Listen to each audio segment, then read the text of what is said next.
Welcome back. You're listening to the discussion Cyber Resiliency in the Nation's Critical Infrastructure, sponsored by Raytheon on Federal News Network. I'm your host, Jason Miller. My guests today are John DeSimone, the Vice President for Cybersecurity Training and Services at Raytheon Intelligence and Space, and retired General Keith Alexander, the founder and co-CEO of IronNet Cybersecurity. Now, before break, we're talking about the speed at which the data needs to be shared, this idea of it's got to be a public-private really collaboration to really get this real-time sharing and process. And I think the reason why is the types of attacks agencies and organizations are starting to see. General Alexander, let me start with you. What some of those trends are you seeing about whether it's nation states or criminal activity? What are some of those trends around cyber attacks? So we see both. We see nation state attacks, and I see that in two areas. If you look in the Middle East, we see Iran attacking the Gulf states and Israel and other countries in Europe and the United States at times.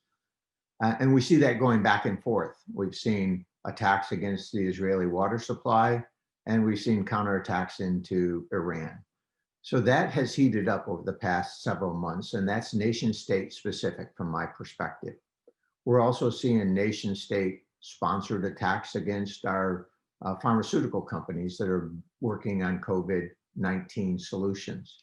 And we're seeing that from Russia and from North Korea. Both of those are the nation state, and perhaps the biggest one that concerns me is the theft of intellectual property, now entering China. That transfer of wealth is the biggest transfer of wealth in history. So nation states are seeing cyber as an element of national power, and we're seeing them employ that in their work. At the same time, criminals are using cyber for things like ransomware, and we're seeing that hit the healthcare sector, especially during these times. There was a report about a month ago in Germany where a hospital was hit with ransomware, and one of the patients who was coming to that hospital had to be diverted because that hospital could no longer admit patients because of the ransomware attack. That patient died on the way to the next hospital. So we're seeing life and casualties at risk here in cyber. I think both of those are what we need to solve. And we're seeing those expand. And that's where the money is. And that's where problems exist. I believe that's the biggest challenge our nation will face over the next 18 months. How do we solve this problem? General Alexander, one thing that comes to mind is a lot of what you've described is not necessarily new. Are the attacks more sophisticated? Are the attacks harder to pinpoint who's doing it? Are the attacks better? I've heard the term ransomware as a service, or cyber attacks as a service, where you can basically, someone like Iran or Russia can pay an organization to commit a cyber attack on their behalf, but it's almost like as a service. What's changed today than 5 years ago or even 10 years ago? Well, I think the cyber malware industry is growing and evolving, just as our defenses grow and evolve. And I think it is appropriate to understand that as our surface of devices and the amount of data increases, so will the vulnerabilities. The adversary is constantly going to be probing for vulnerabilities, constantly try to get in and accomplish their objectives, whether it's nation state or criminal. And that growth in both the amount of data, the number of devices, and the vulnerabilities that go with it makes it much more difficult for cybersecurity people to actually defend their networks. And what we're seeing is a combination of both. It is old, if you will, tactics, techniques, and procedures with new devices, new protocols. Now think about the cloud infrastructure, new ways to transmit, new ways to hide. All of that is now happening. And what it says to me is we now have to step back and think about how we collaborate between the public and private sector, how we bring all of our capabilities to bear on this problem set, because it does impact our country and our allies. John, let me bring you in here for a second around the solution. We know cyber attacks are growing, as you heard General Alexander say. They're getting more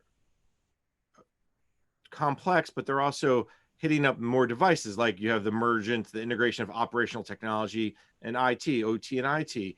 What's the solution here? What's Raytheon doing, right? What's going on? How do we solve this problem? Well, I mean, there's not. I don't think there's any one solution. All right, I think you threw me it, off. I thought there would be. I was hopeful yeah, that you had the silver no, bullet. I'm just kidding. Go ahead, I John. wish. I wish there was. I guess everybody can turn all the electronic devices off. Maybe that would be the one solution. But no, I think as the general described, right? It's the increase in velocity of the attacks and the complexity is growing, and I think part of that is, I'm not there. There's a lack of I guess perceived consequences for these actions. So as everybody continues to escalate, the question is when does it stop, or where does there become a consequence that allows these criminals to think twice before they do it? And I think that's part of the issue we have to face. I think the collaboration that we talked about in the last segment is critical because that allows us to be smarter around our defensive. But I do think there's things, especially when you think about the solutions around the work from home environment, whether you're putting a more secure teleconferencing or video conferencing features in, or you're looking at remote development, when you think about workers developing outside of the office facility, and you're putting them in their home in this COVID environment, there's tools and techniques that Raytheon has been developing along with other companies that allow you to do secure development, from your house. If you think about simple, virtual environments and things of that nature. So I think as we develop those types of tools with security in mind, it'll help us create a more protective environment for the enterprise, and enable us to better manage the threat. But unless we share, unless we really understand how to counterattack and make sure that we stop some of these things at the source, it's going to continue to escalate. And let me add to John's point on this, because I agree, and I would take it another step. Imagine 90 mid-sized banks. Each one of them is protecting their bank, and let's say they have 10 cyber specialists in that bank that can help them defend. There's 90 banks out there. Each of them are defending what's approaching them. Now, somebody who's going after that sector is going to probe all or some of these banks. They only see what's hitting them. Now imagine if we could create for them that air traffic control picture for those 90 banks. And instead of 10 people working on the problem, you'd have 900 working together to identify problems, share knowledge, crowdsource, and then share that threat related with the government to do something about it, all at network speed. So I think that's got to be part of our solution.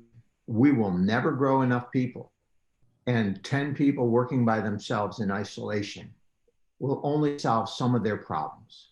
And as you noted, Jason, the adversary is getting better. It's becoming more sophisticated, and you continuously have to grow and educate your people. This is a fast moving train. I believe the only way we can work about it is what John said. It's through collaboration and working together. That's what I find really good about Raytheon and the way they address these problems. You've got to look at it in a collective and comprehensive manner. One of the things is we've seen the increase in the attacks, and as John mentioned, the velocity and the complexity, the lack of perceived consequences. Is it the fact is that we're still continuing to see data being stolen, IP being stolen, because of why? Because it's not the lack of investment, it's not the lack of people with knowledge, it's not the lack of tools. I mean, I hear all the time, even tool vendors say there's too many tools. Why are these attacks successful in your eyes, General Alexander? Well, I think part of it is if you take all the tools and everything that we have and you change and update the operating systems, you add new devices in, all of our networks are constantly changing and evolving. And in those changes and evolution, you create new vulnerabilities. And we find new vulnerabilities. We mentioned just the fact that the Microsoft, Apple updates are constantly finding vulnerabilities that they need to patch. All the vendors, think about now all the applications, the operating system, and the devices you have on your network, and think about the possibility for vulnerabilities. It's exponential. And the consequence of that is, from my perspective, if you're trying to block one thing and you're trying to patch vulnerabilities, you're missing what the adversary is trying to do to you. And so we have to step back and approach this differently. I think the other part that is really important here, and that you actually pointed towards, Jason, we've got to hold the bad guys accountable. I think what the FBI has been doing and naming some of these and indicting some of those, now we ought to do that by a few orders of magnitude, including the folks that are doing ransomware. Let's catch them, hold them accountable. That's how we will stop this. It's by showing that there is a price to pay. Because right now you can jump on the dark web, you can learn all about how to do ransomware, and people think, wow, I can make money and I'm not going to get caught. Let's turn that around. And I think the FBI and DHS and others are doing great work there, but it's not enough, and they can't do it by themselves. And this is where the private sector can help the public sector by telling it. John, we got about 30 seconds left, so I'm going to give you the last word of this discussion. What's the one thing you hope that can happen to really turn the tide of these cyber attacks and really reduce the complexity, reduce the threats that agencies and organizations face? Well, I mean, I just got to build. I couldn't agree more with what General Alexander just said. I mean, I think if you think of it this way, you know, we talk about nation state actors, and we see probably our adversaries much more organized against us than we're organized ourselves as a country, including our public and private. But we have more, you know, many more targets. But if you think about the power that we could bring to bear on this problem if we were actually unified and organized from a public and private perspective in defense of the cyberspace, I think we could be extremely formidable in defending ourselves and countering the threats that we're seeing. So I think if we can just figure out how to continue the collaboration and work closer together, I think we'll attack this problem in a much better way. All right, this has been just a great conversation. Unfortunately, we are out of time for today. So first, let me thank my guests, John DeSimone, the Vice President for Cybersecurity Training and Services at Raytheon Intelligence and Space. John, always a pleasure to catch up. Thank you, Jason. And retired General Keith Alexander, the founder and co-CEO of IronNet Cybersecurity. General Alexander, always a pleasure as well to have you on the show. Thank you, Jason. You've been listening to the discussion, Cyber Resiliency in the Nation's Critical Infrastructure, sponsored by Raytheon on Federal News Network. I've been your host, Jason Miller. For more on this discussion, visit federalnewsnetwork.com and search Raytheon.